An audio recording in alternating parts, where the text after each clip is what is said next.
So I was just fortunate enough to get to speak to a group of marriage and family therapy students at Valdosta State University, my alma mater. And we talked about dissociation and working with dissociative clients. So I thought I would share just a little bit about dissociation with you. Dissociation is a normal response to trauma, and it is a coping mechanism that our brains have already built in.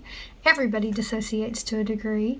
I believe that dissociation exists on a continuum. So for example, there's normal dissociation, and then there is a large amount of dissociation like you would see in dissociative identity disorder or complex dissociative disorders. And then there's lots of other things on the continuum in between. For example, normal dissociation at this far end.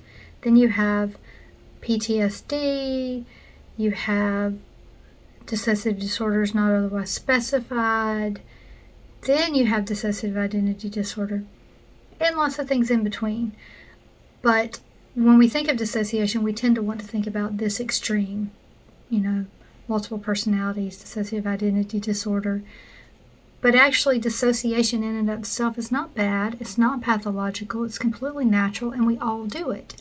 So dissociation really at the core just means disconnection. Disconnection from yourself, disconnection from your environment, disconnection from your body. We dissociate in lots of different settings.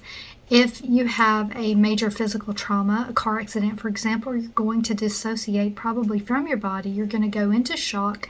You might not even feel pain initially. You may not realize what's happening.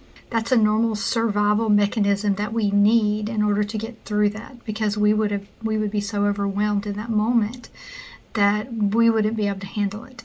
Normal dissociation occurs pretty regularly. Examples of that would be when you're driving on a long trip or a familiar path that you have to take over and over, and you just kind of zone out and you don't really remember a lot of the trip or the details of the trip. Driving to work, you're in your thoughts, you're on the phone, you're listening to music, and you get to work and you're like, oh, wow, that was fast. I don't even remember the drive.